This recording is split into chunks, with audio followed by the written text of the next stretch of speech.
Hello students, I am आकांक्षा और हम discuss करेंगे बॉटनी। ठीक है, तो जैसे अभी तक आपने 12th में पढ़ा है बायोलॉजी के बारे में। तो बायोलॉजी की दो ब्रांच होती है, एक होती है बॉटनी और दूसरी होती है जूलॉजी। ठीक है, तो हम डिस्कशन करते हैं बॉटनी के बारे में। तो पहले हम देखते हैं कि बॉटनी होता क्या है। ठीक है, botany of biological that deal with the study of plant including there structure, property and biochemical process. मतलब क्या है कि हम बॉटनी में प्लांट्स के बारे में स्टडी करते हैं, प्लांट्स के स्ट्रक्चर, प्रॉपर्टी और बायोकेमिकल प्रोसेस के बारे में। मतलब कि पूरी जो प्लांट्स की जो लाइफ साइकिल होती है, हम उसके बारे में जहाँ स्टडी करते हैं वो क्या है, बॉटनी। ठीक है, also include our plant classification and the study of plant disease and of interaction with the environment. ठीक है, तो पहले हम देखते हैं सिलेबस बॉटनी का। तो आप लोगों के बॉटनी में 3 पेपर हैं। फर्स्ट पेपर है diversity of virus, bacteria and fungi. ठीक है, उसमें आपकी 4 यूनिट हैं। फर्स्ट यूनिट है history, nature and classification of virus, bacteria and fungi. ठीक है, इसमें हम जनरल कैरेक्टर पढ़ेंगे वायरस, बैक्टीरिया एंड फंजाई के। सेकंड यूनिट है वायरस, थर्ड यूनिट है बैक्टीरिया एंड फोर्थ यूनिट है फंजाई। जो फर्स्ट यूनिट में जो पॉइंट इंक्लूड नहीं है, ठीक है, वायरस, बैक्टीरिया एंड फंजाई के, वो सेकंड, थर्ड और फोर्थ यूनिट में हम उनका डिस्कशन करेंगे। ठीक है, सेकंड पेपर है आपका diversity of algae, lichen and bryophyte. इसमें भी ऐसे ही हैं, 4 यूनिट हैं। फर्स्ट में हमें एल्गी, लाइकेन और ब्रायोफाइट के जनरल कैरेक्टर्स पढ़ने हैं और सेकंड, थर्ड और फोर्थ में उनको इंडिविजुअली डिस्कशन करना है। ठीक है, और थर्ड पेपर है आपका diversity of pteridophyte, gymnosperm and elementary palaeobotany. ठीक है, तो इसमें हम फर्स्ट यूनिट में हम टेरिडोफाइट में डिस्कस करेंगे। ठीक है, और सेकेंड यूनिट में जो गैमेटोफाइटिक और एंड स्पोरोफाइटिक जो, ठीक है, उनके जनरल के कैरेक्टर्स के बारे में हम डिस्कशन करेंगे। और थर्ड यूनिट में जिम्नोस्पर्म के बारे में डिस्कस करेंगे। और फोर्थ यूनिट में जो रिप्रोडक्टिव पार्ट्स हैं, ठीक है, मॉर्फोलॉजी एंड उनके जो प्लांट्स के जो रिप्रोडक्टिव पार्ट्स हैं उनके बारे में हम डिस्कशन करेंगे। तो फर्स्ट हम देखते हैं first paper diversity of virus, bacteria and fungi. First topic है हमारा वायरस। तो पहले देखते हैं हम व्हाट इज़ वायरस। वायरस होता क्या है। वायरस को आप लोगों ने 11th 12th में भी पढ़ा है। ठीक है, तो हम देखते हैं वायरस होता क्या है। वायरस की जो हम स्टडी करते हैं वो करते हैं हम वायरोलॉजी के अंडर। ठीक है, और उसमें हम क्या स्टडी करते हैं, वायरस का नेचर, क्लासिफिकेशन, स्ट्रक्चर और डुप्लीकेशन के बारे में। ठीक है, और वायरस का जो साइज होता है वो बहुत ही स्मॉल साइज होता है, अल्ट्रा माइक्रोस्कोपिक साइज होता है। मतलब हम उसको सिर्फ माइक्रोस्कोप की सहायता से ही देख सकते हैं। ठीक है, नेक्ड आइज से नहीं दिखता वायरस।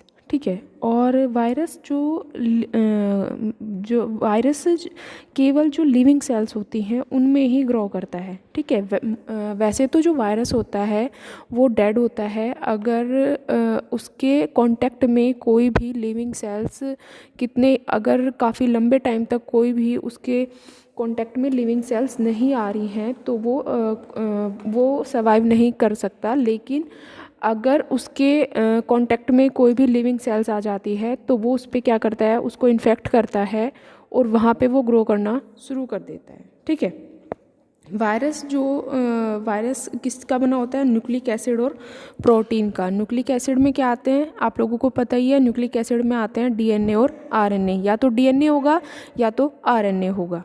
ठीक है, और वायरस केवल लिविंग सब्सटेंस के ही कांटेक्ट में आके एक्टिव होते हैं और ये जिस ऑर्गेनिज्म के कांटेक्ट में आते हैं उसको हार्म करना शुरू कर देते हैं। ठीक है, अगर किसी की बॉडी में एक बार वायरस एंटर कर लेता है तो वो जिस सेल के अंदर जो डीएनए और आरएनए होते हैं, आप लोगों को पता ही है प्लांट्स और एनिमल दोनों में क्या होते हैं, न्यूक्लिक एसिड। तो जो डीएनए और आरएनए होता है उसकी जो जेनेटिक स्ट्रक्चर होती है वायरस उसको अपने अकॉर्डिंग अपनी जेनेटिक इन्फॉर्मेशन में चेंज कर देता है, और जो जिन सेल को वायरस इन्फेक्ट करता है उसका क्या होता रहता है, वहाँ पे डुप्लीकेशन होता है, मतलब कि वहाँ पे रिप्रोडक्शन हो जाता है सेल्स का। जैसे सेल्स में वायरस इन्फेक्ट कर रहा है ऐसी ही वहाँ पे सेल्स बनती जाती हैं। इसका एग्जांपल है जैसे कैंसर हो जाता है, ठीक है।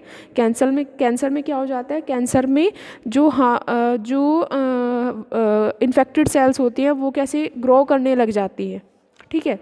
तो वो क्या होता है, वायरस को जो सबसे पहले ऑब्जर्व किया था 1886 में, वो क्या था, एडोल्फ मेयर ने, ठीक है। इन्होंने टोबैको में मोज़ाइक डिजीज़ एक स्पेसिफिक टाइप की के वायरस के थ्रू होती है। उन्होंने बताया था कि जो मोज़ाइक प्लांट होता है उसकी जो लीफ होती है उसमें वायरस के थ्रू एक डिज़ीज़ मतलब उसमें वायरस के थ्रू एक डिज़ीज़ हो जाती है, जैसे कि वो जो प्लांट होता है टोबैको का, वो उसको कैसे कर देती है, वो उसको हार्म करती है। तो उन्होंने सिर्फ एडोल्फ मेयर ने उन्होंने ऑब्ज़र्व किया था कि इसमें एक ऐसा कुछ है, ठीक है। बाद में एक रूस के साइंटिस्ट आए थे इवानोविस्की, उन्होंने 1892 में टोबैको में जो डिज़ीज़ हुई थी उसकी स्टडी की, और उन्होंने वायरस की मतलब उन्होंने जो डिस्कवरी की है वायरस की वो की है इवानोविस्की ने, ठीक है, टोबैको प्लांट के थ्रू। इवानोविस्की के बाद दूसरे साइंटिस्ट आए थे बेजरिंग, उन्होंने टोबैको के प्लांट में इस इफ़ेक्ट को देखा और उसका नाम रख दिया टोबैको मोज़ाइक वायरस। तो टोबैको से ही समझ आता है कि तंबाकू को क्या बोलते हैं, टोबैको, और वायरस क्योंकि उसमें वायरस के थ्रू हो रही है। तो मोज़ाइक उन्होंने क्यों नाम रखा, क्योंकि जब उन्होंने देखा कि जिस लीफ को वायरस इन्फेक्ट कर रहा है उस पर जो स्ट्रक्चर बना हुआ था वो मोज़ाइक जैसा स्ट्रक्चर था, जैसा डायग्राम में आप लोग देख रहे हैं। तो उन्होंने उसके बिहाफ पे उसका नाम रख दिया टोबैको मोज़ाइक वायरस, ठीक है। तो जो वायरस होते हैं वो आप लोगों को पता है कुछ बेनिफिशियल भी होते हैं और कुछ हार्मफुल भी होते हैं, दोनों तरह के वायरसेस होते हैं। तो जो बैक्टीरियोफेज वायरस होता है ये बेनिफिशियल वायरस होता है और ये किल करता है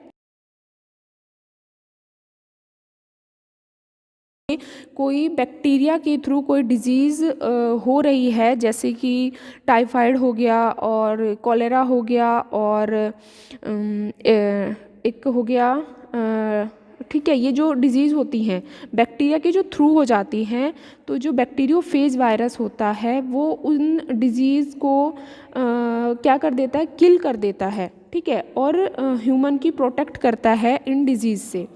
तो कुछ वायरसेस होते हैं जो ह्यूमंस के लिए बेनिफिशियल भी होते हैं, ठीक है।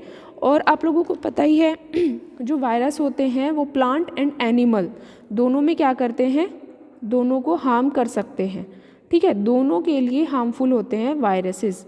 और जैसे कि इन्फ्लुएंजा वायरस हो गया, पोलियो वायरस हो गया, ठीक है। और जो वायरस होते हैं वो कहाँ से कैसे ग्रो करते हैं, एयर के द्वारा, ठीक है।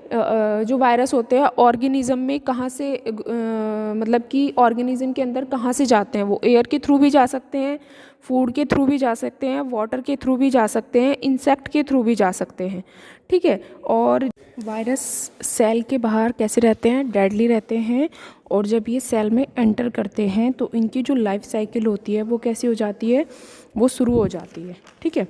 वायरस 3 टाइप्स के होते हैं, फर्स्ट है प्लांट वायरस, सेकंड है एनिमल वायरस, और थर्ड है बैक्टीरियोफेज वायरस।